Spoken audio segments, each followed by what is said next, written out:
Krishna, Hare Krishna, Krishna Krishna, Hare Hare, Hare Rama, Hare Rama, Rama Rama, Hare Hare, Hare Krishna, Hare Krishna, Krishna Krishna, Hare Hare, Hare Rama, Hare Rama, Rama Rama, Hare Hare, Hare Krishna, Hare Krishna, Krishna Krishna, Hare Hare, Hare Rama, Hare Rama, Rama Rama, Hare Hare, Hare Krishna, Hare Krishna, Krishna Krishna, Hare Rama, Hare Rama, Rama Rama, Hare Hare, Hare Krishna, Hare Krishna, Krishna Krishna, Hare Hare, Hare Rama, Hare Rama, Rama Rama, Hare Hare, Hare Krishna, Hare Krishna, Krishna Krishna, Hare Hare,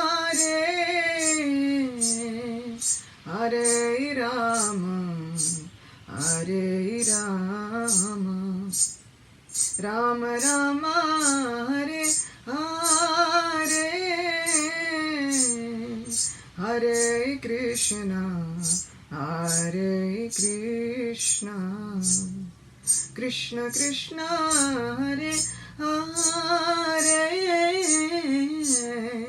Hare Rama, Hare Rama, Rama Rama, Hare Hare,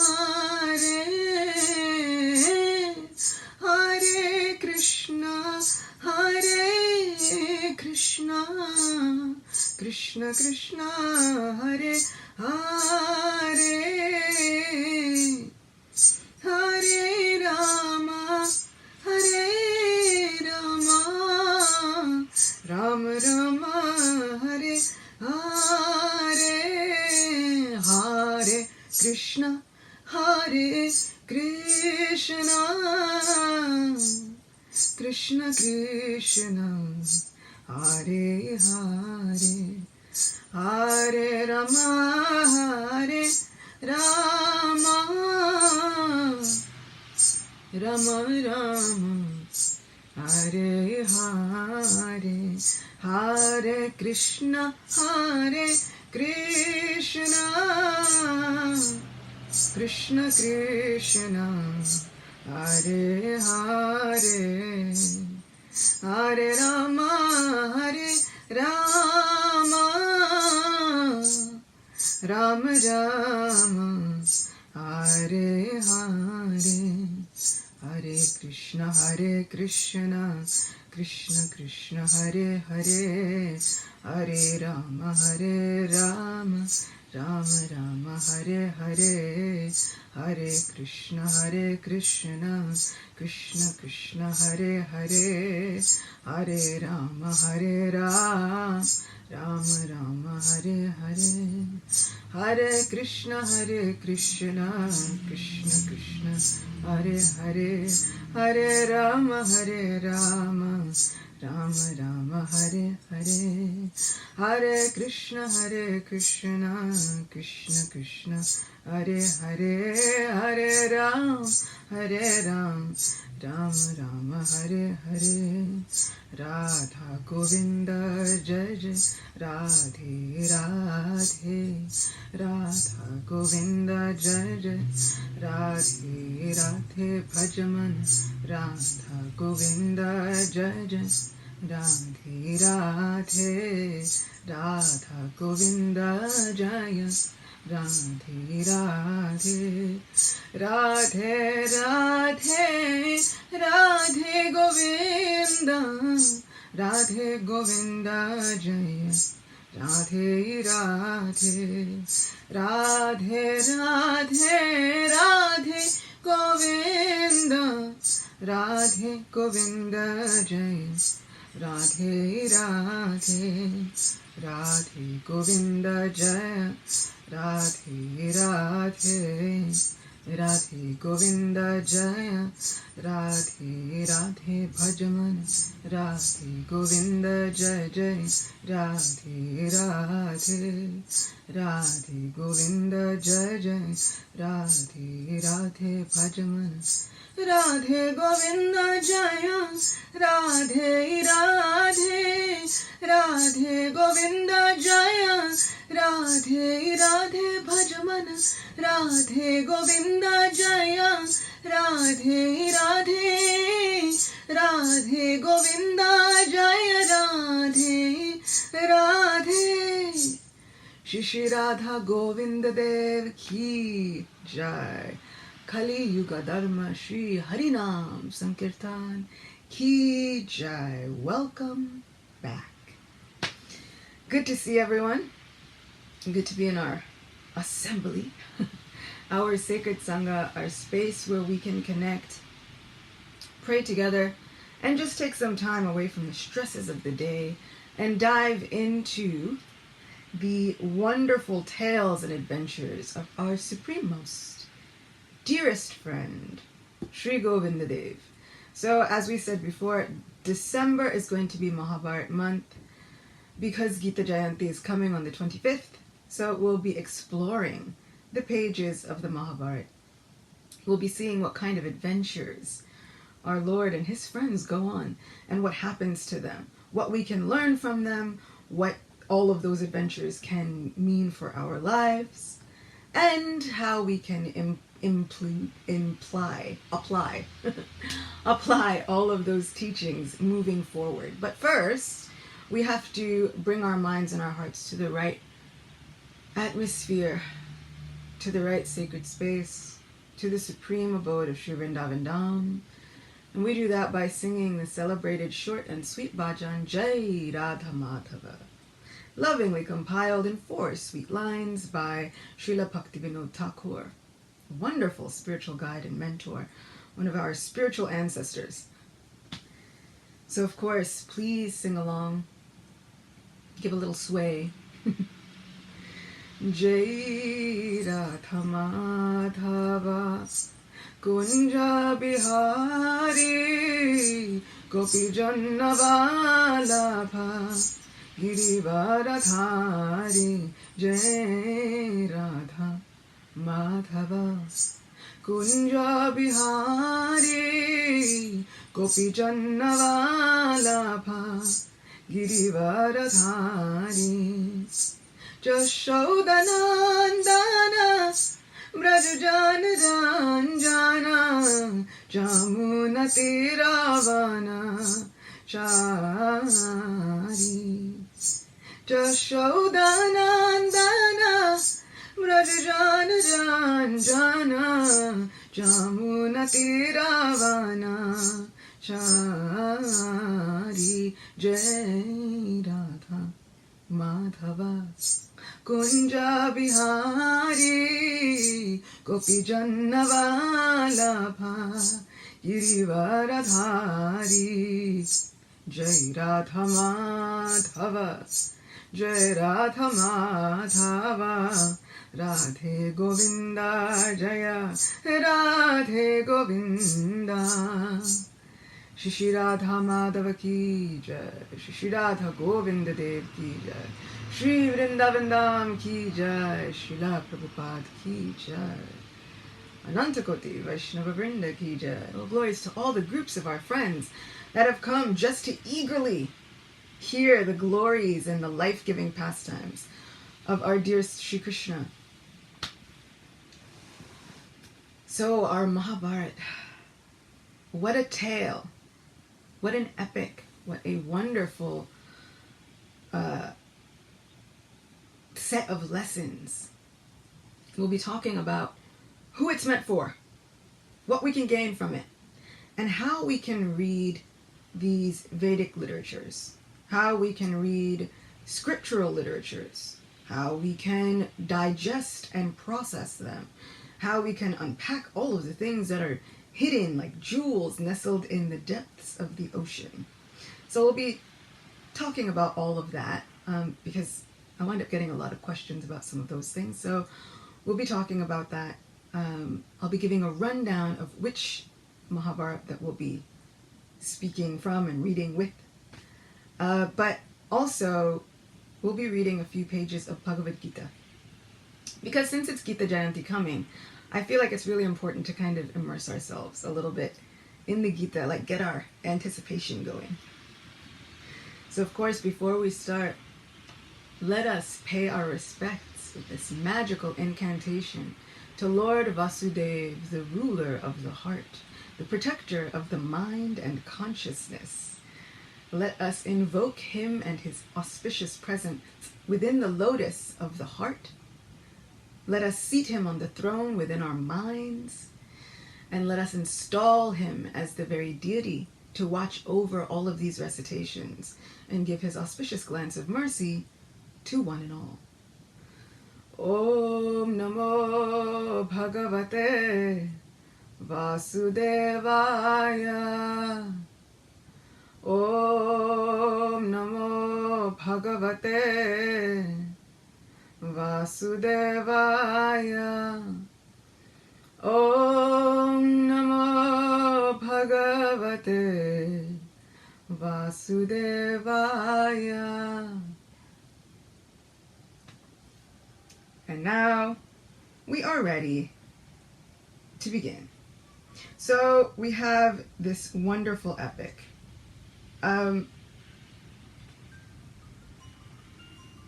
This is an epic that has been told and retold for over 5,000 years or so. We constantly find ourselves gaining new wisdom for it. Not only does it outline the pastimes of Lord Krishna and the many, many pastimes and ways in which he saves his family and friends, but it also outlines and delineates the different aspects of life for everyone.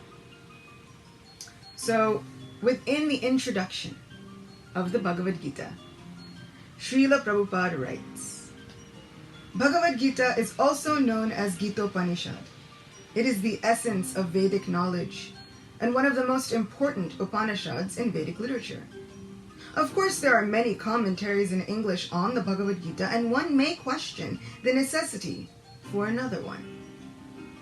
Once, I came across a question asked by one person saying, aren't all Bhagavad Gitas the same? Aren't they all giving the same information and the same knowledge?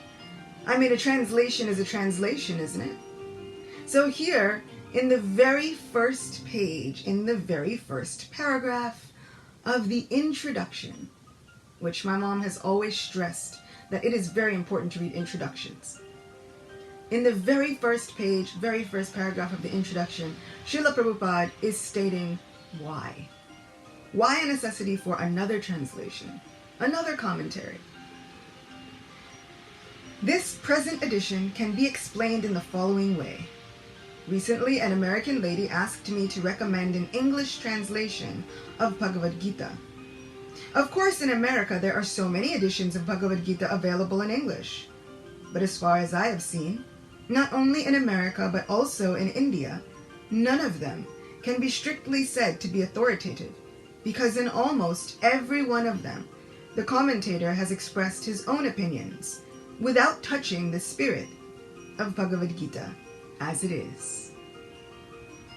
The spirit of Bhagavad Gita is mentioned in Bhagavad Gita itself. It is just like this. If we want to take a particular medicine, then we have to follow the directions written on the label. We cannot take the medicine according to our own whim or the direction of a friend. And we have seen that before. We get people in our lives and friends who are saying, well, I'm doing this. I'm following this religious activity. I'm doing this scriptural injunction. And sometimes you ask why. Well, what's the purpose of doing that? And they're like, oh, my friend told me to do it, so then I just do it. Here, Srila Prabhupada is stressing the importance of us researching, which I think is so amazing for an acharya, a spiritual teacher, to say, no, research, question, think, feel, imbibe this knowledge, try out the process. Hear from a source who does not want to manipulate you or exploit you. One who just has your well wishes at heart. And as such, Srila Prabhupada would address and end his letters, your ever well wisher. So someone who has your best wishes at heart, hear from them. Hear from a person who has experienced the bliss of spiritual life, who can be a doctor of sorts. And then embark on the journey.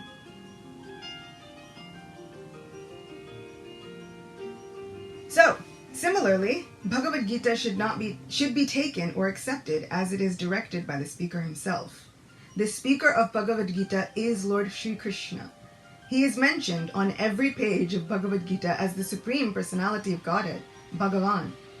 Of course, the word Bhagavan sometimes refers to any powerful person or any powerful demigod, and certainly here, Bhagavan designates Lord Sri Krishna as a great personality. But at the same time, we should know that Lord Sri Krishna is the Supreme Personality of Godhead, as is confirmed by all great acharyas, spiritual masters like Shankaracharya, Ramanujacharya, Madhvacharya, Nimbarka Swami, Sri Chaitanya Mahaprabhu, and many other authorities of Vedic knowledge in India.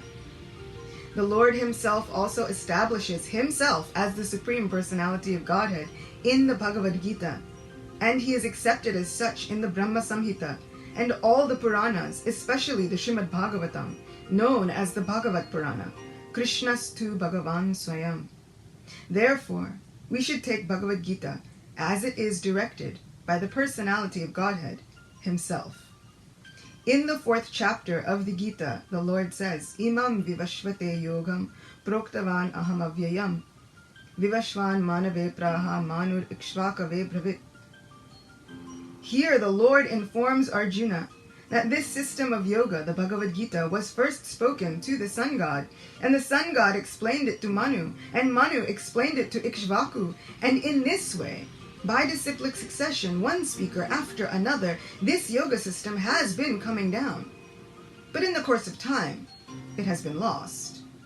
Consequently, the Lord has to speak it again, this time to Arjuna on the battlefield of Kurukshetra.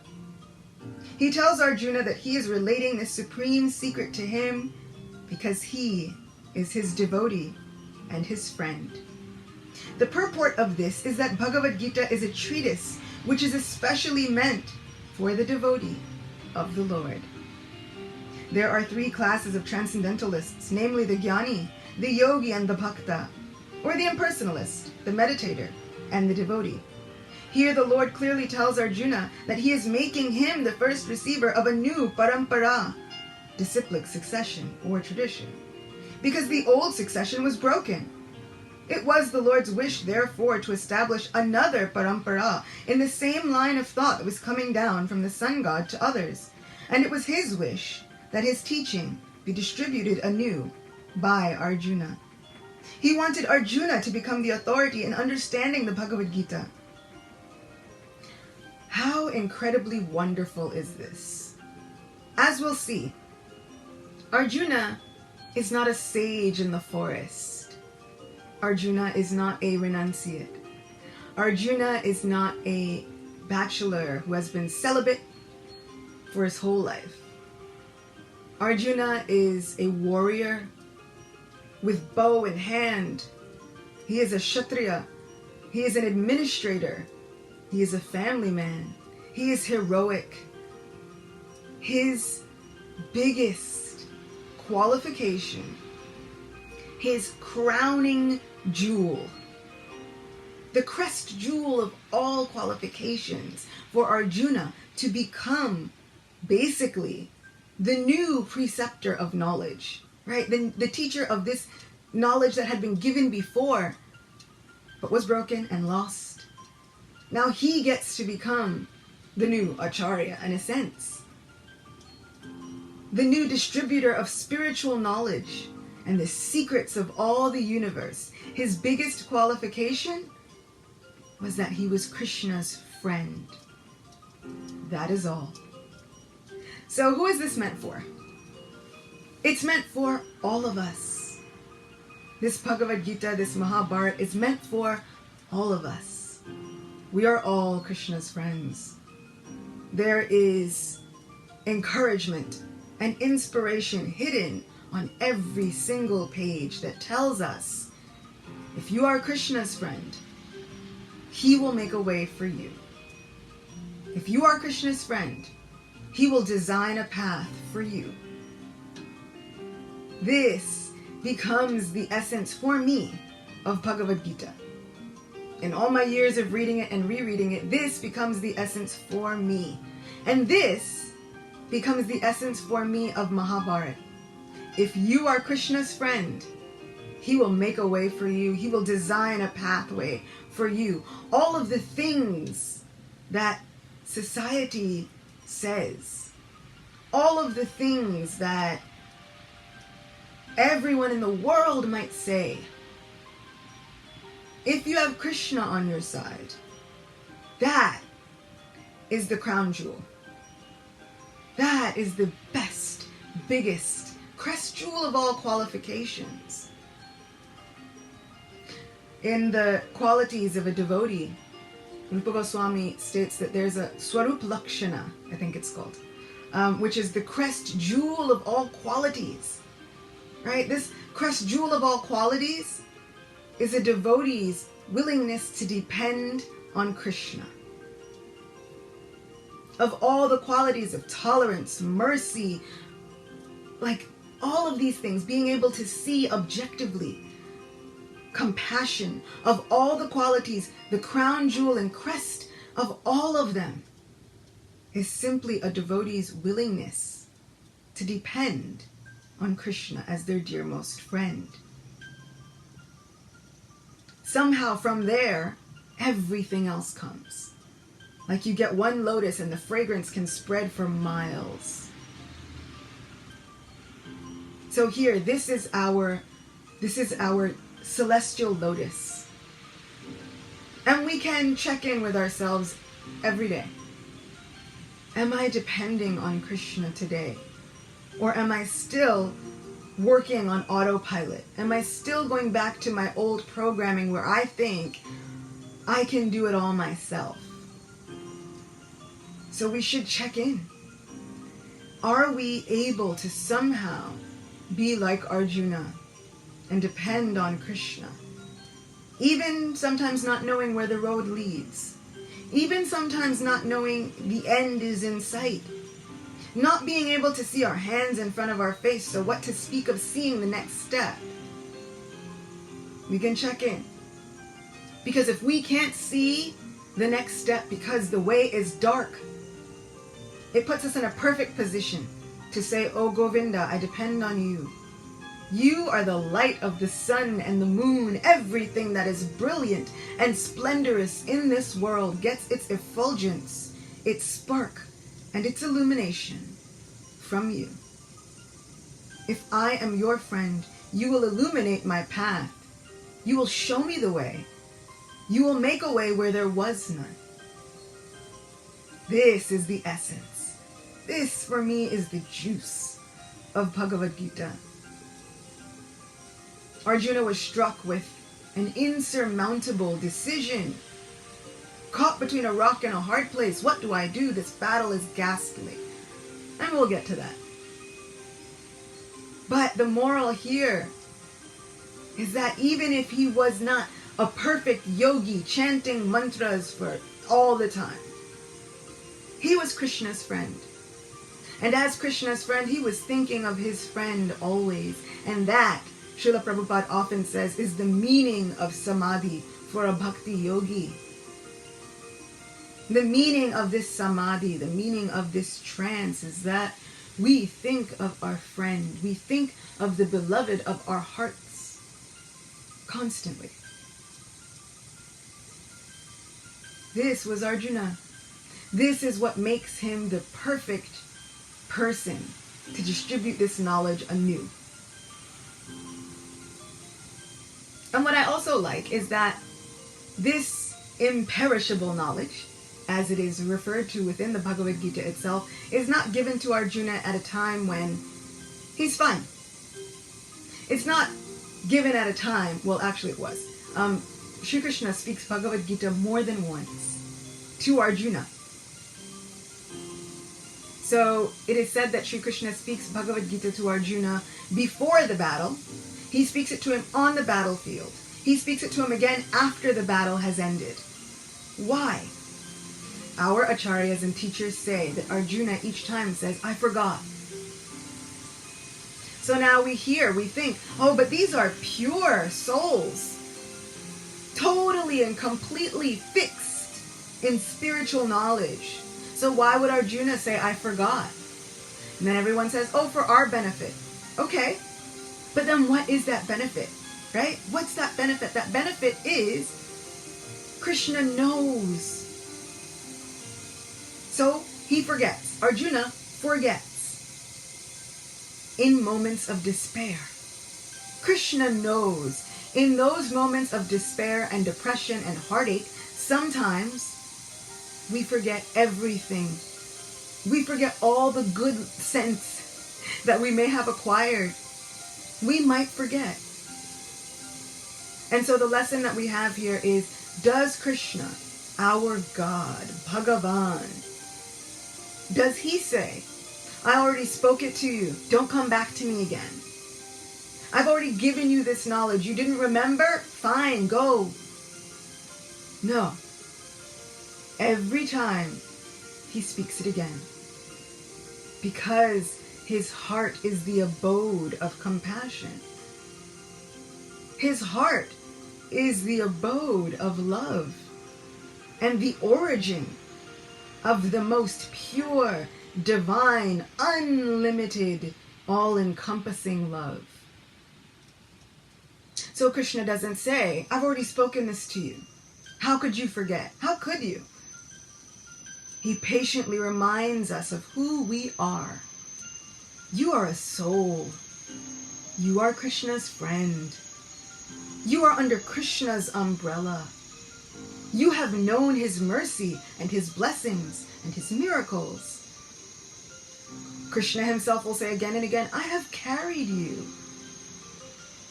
Many, many births you and I have both taken. You cannot remember them, but I can. I've carried you. You don't even remember all of the times I've saved you, but I do, and I'll just keep reminding you again and again and again. And wonderfully, at the very end of Bhagavad Gita, what does he say? He doesn't say, okay, I've told you everything, now do what I tell you. He says, are all of your doubts clear? Is everything clear now? Is your heart fortified?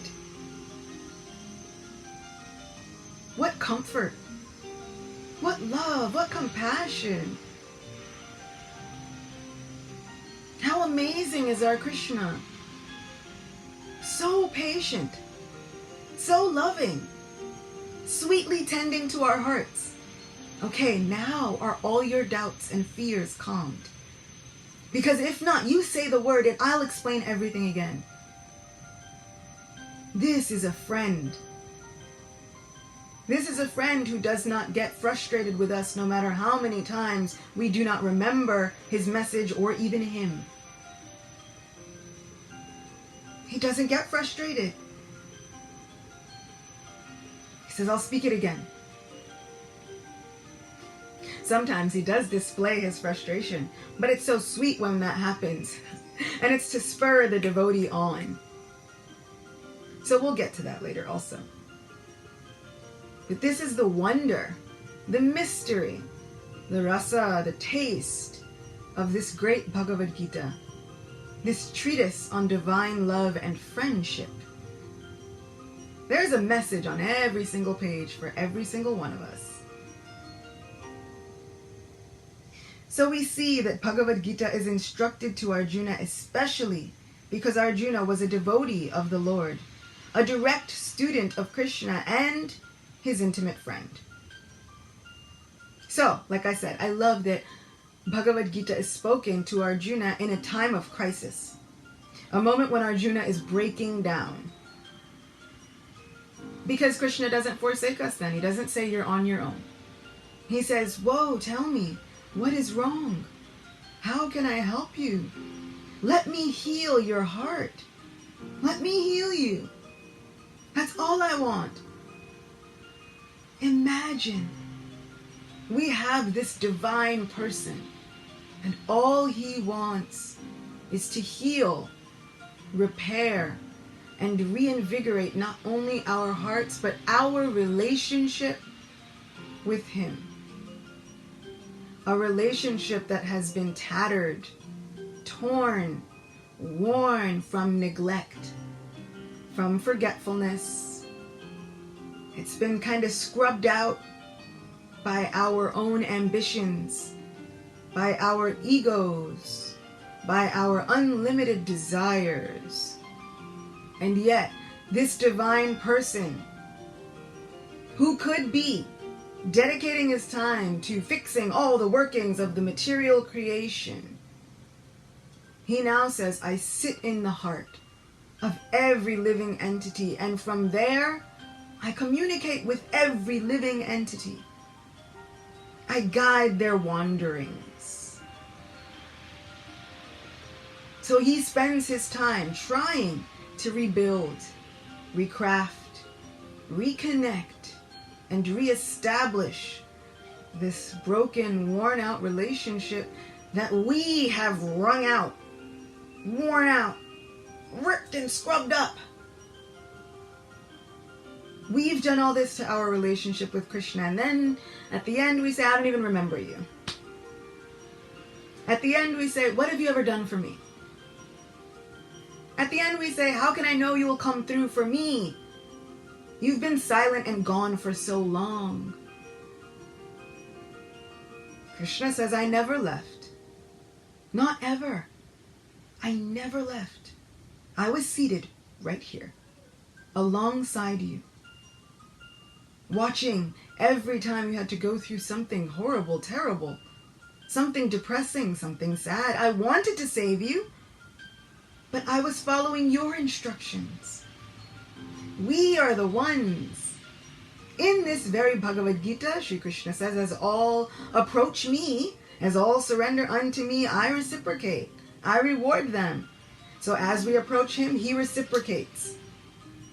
So if we approach him in a mood of, I need to forget about you, I can't think about all this spirituality, I have a real life to live, our Krishna, no matter how much it hurts his heart and believe and trust, it does hurt his heart. The Lord has feelings and emotions.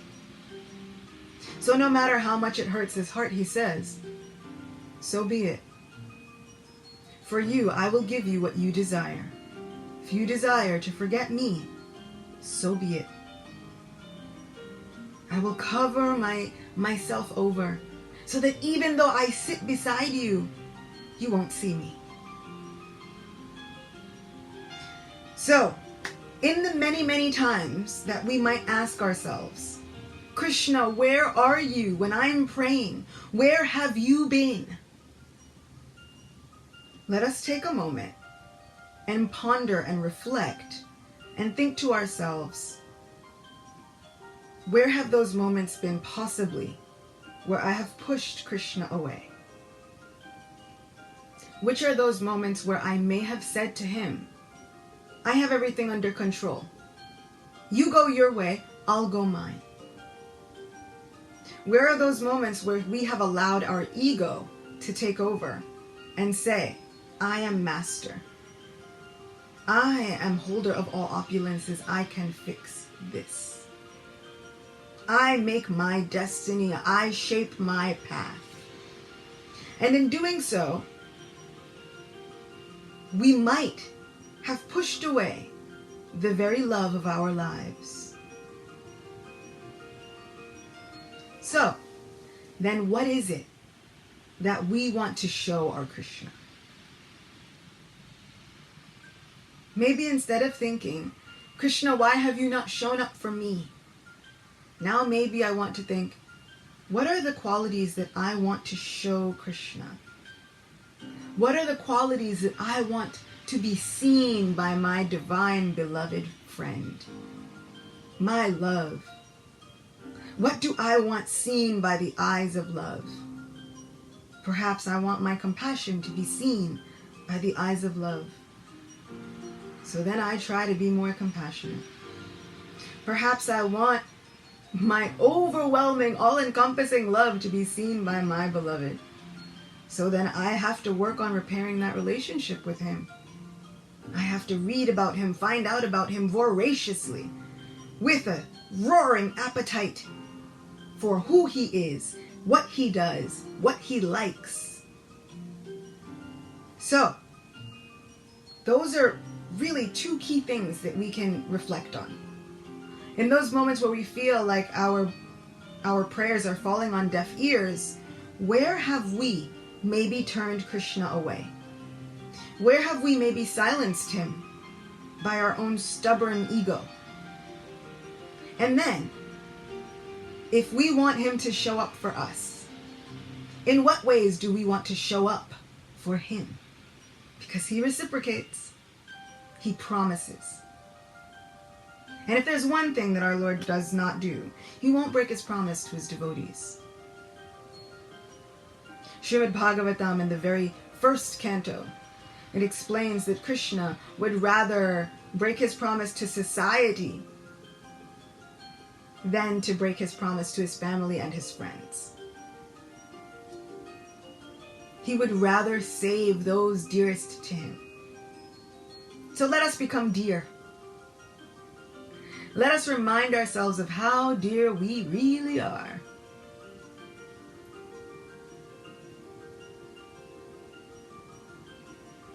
Srila Prabhupada writes, therefore, Bhagavad Gita is best understood by a person who has qualities similar to Arjuna's. That is to say, he must be a devotee in a direct relationship with the Lord. As soon as one becomes a devotee of the Lord, he also has a direct relationship with the Lord. So, we're going to hear in Bhagavad Gita, what does Krishna say? Who are his devotees? He says, think of me. Offer your heart to me. Unburden your heart. Offer your prayers to me. Become my devotee. Surely you will come to me.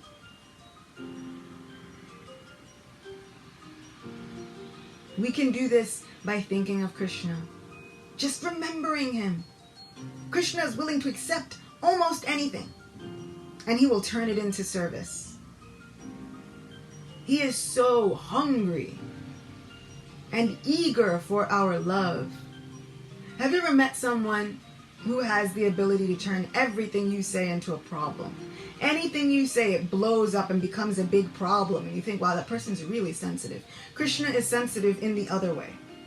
Anything you do, he will blow up and turn it into service. of the highest caliber. Any little bit you offer him, he's willing to take that and blow it up into a big deal in your favor. Oh, my friend has done this for me? This is such a big deal.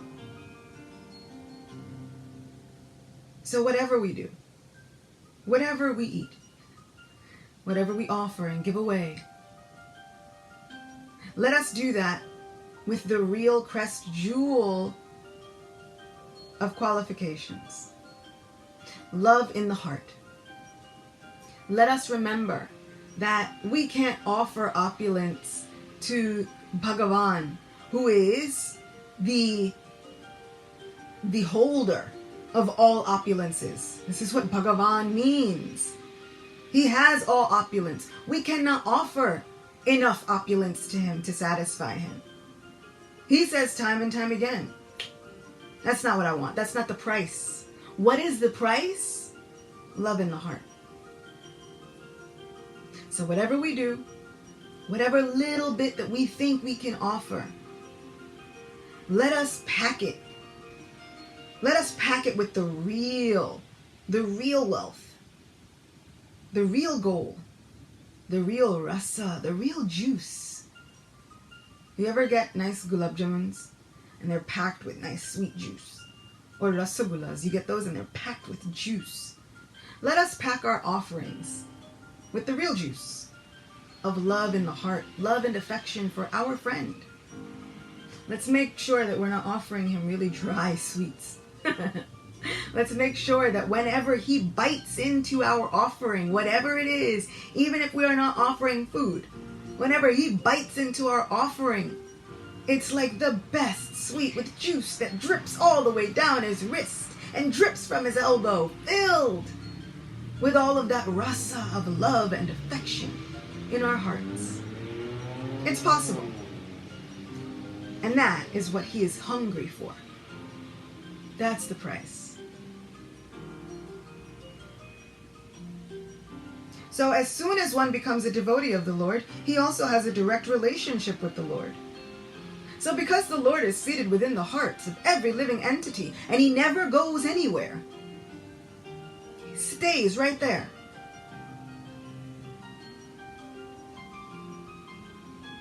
So Acyuta means one who also never falls from his position. Where does Krishna live? Krishna lives in the heart. He never falls from that position, so he doesn't go anywhere. So every single living entity has their Krishna within their heart. But we forget his existence. Becoming conscious and aware of that existence once again is what sparks that feeling to become a devotee, to become devoted, to dedicate oneself. Right? What are we dedicating ourselves to? The very abode of love. We are dedicating ourselves to loving the Supreme. This is a devotee. We are devoted to loving the Supreme. So the minute one becomes a devotee, one automatically has a relationship with the Lord. So this is available to anyone and everyone. We just have to remember, reconnect, and reclaim our relationship. My sister used that often. She loves that. Our relationship is such that we don't have to get it again. We already have it. We simply have to reclaim what is ours. Reclaim your rights. What is your right? You are Krishna's friend. Krishna loves you.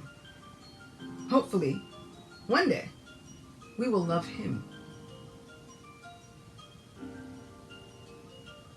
Because as much as I say it, sometimes I procrastinate on showing it. I keep it locked up tight. I don't tell him as often as I should. I don't express it as often as I should. And if there was a lover that treated me the same way, how would I feel? They don't call every day, or when they do call, they're quite distracted. They only call when they're in trouble or they have some venting to do. So, I want to be more of a devotee. I want to devote myself to loving my Supreme Beloved. reclaiming what is mine. So that one day I can say, Krishna loves me, and I love him. I love him because I show him.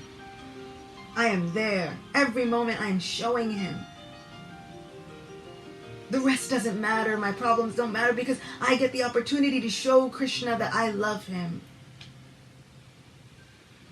Every single opportunity, every single circumstance in our lives can become just one more opportunity to show Govinda how much I love him. But I still think about myself first. So I'm working on it.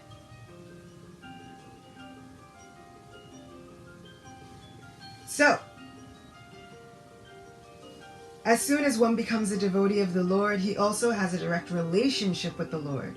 That is a very elaborate subject matter, but briefly, it can be stated that a devotee is in a relationship with the Supreme Personality of Godhead in one of 5 different ways.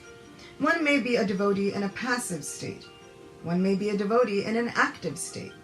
One may be a devotee as a friend, as a parent, and one may be a devotee as a conjugal lover. Now this is wonderful. Sometimes in a lot of mystic traditions, this idea is held that eventually the Lord is the beloved within the heart. You give yourself to the Lord, and that is all there is. But sometimes it's hidden, kept under lock and key, whispered about, for the very mystical of the mystics. Here, right in the introduction to Bhagavad Gita, Srila Prabhupada is giving this internal knowledge, where you can become a lover of God, romantically, heartfelt. Arjuna was in a relationship with the Lord as a friend. Of course, there is a gulf of difference between this friendship and the friendship found in the material world.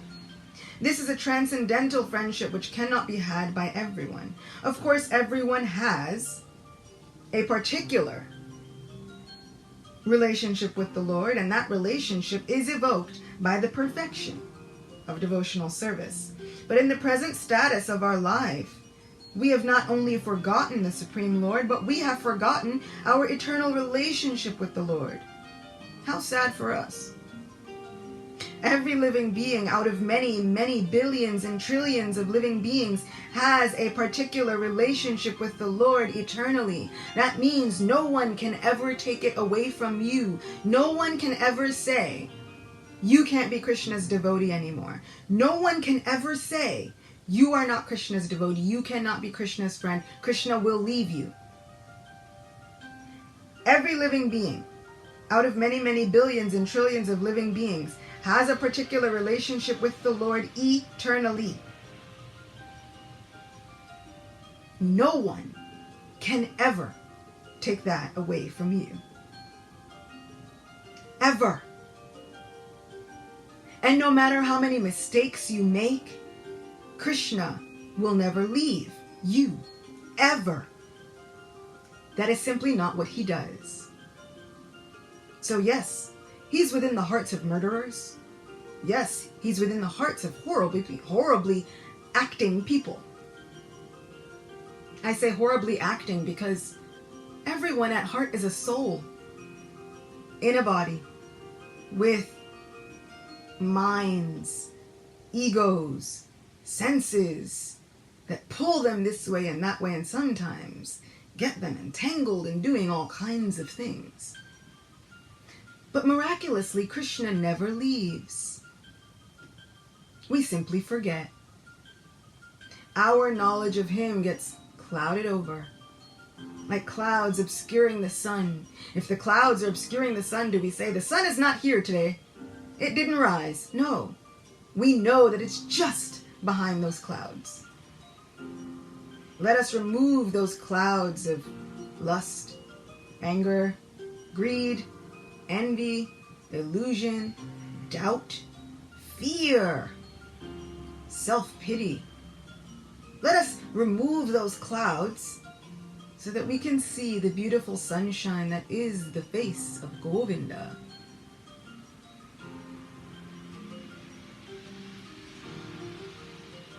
That is called Swarupa.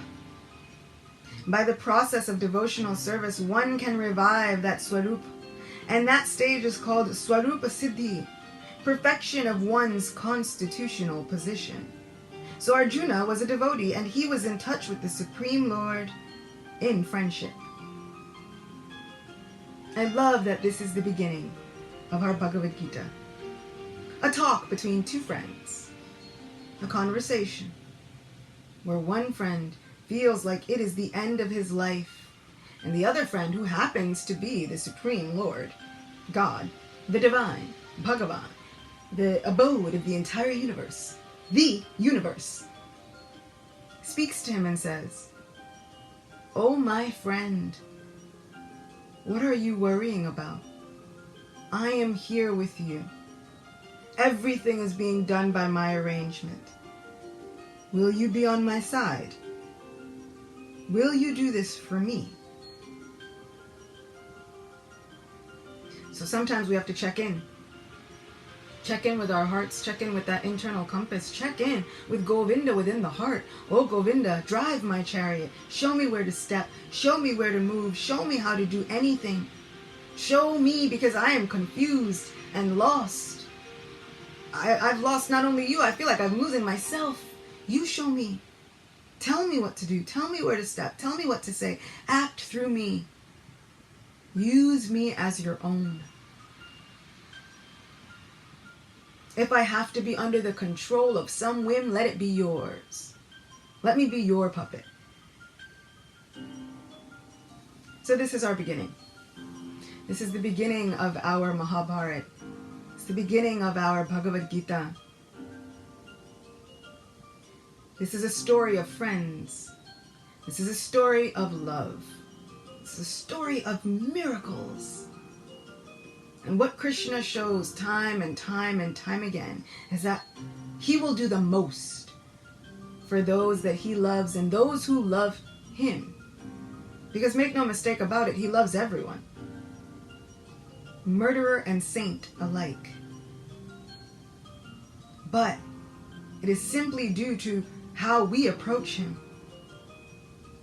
If we want to forget him, if we do not want to think about the Supreme, if we want to be the Supreme, our Krishna says, fine, I'll cover it all over. And I'll allow you to think that maybe you are controlling things, but material nature is always in control.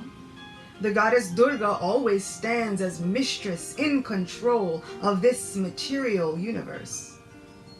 It already has a controller, and we are not more powerful than her. She is the Lord's own Shakti and power.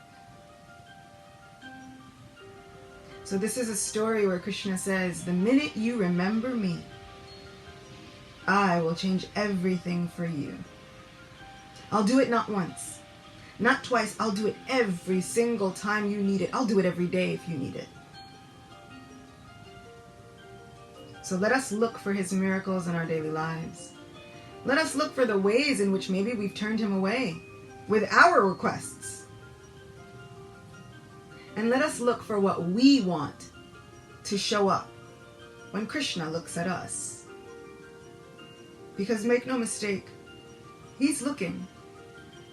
He's seated within the heart, and he is looking at every single one of us. Not in a condemning way, but he's looking with eyes of love. Just look at my person. I want that when he looks at me, he will feel a sense of pride, a sense of love, and a sense of overwhelming protectiveness. That is my person. That is my soul.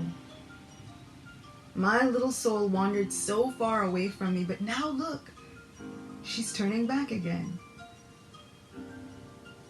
That is the thing that makes the divine the happiest. So every time that we rekindle this relationship, we are giving joy to the heart of the divine Supreme Beloved. So, we'll pause here, and we will be back next week on Monday.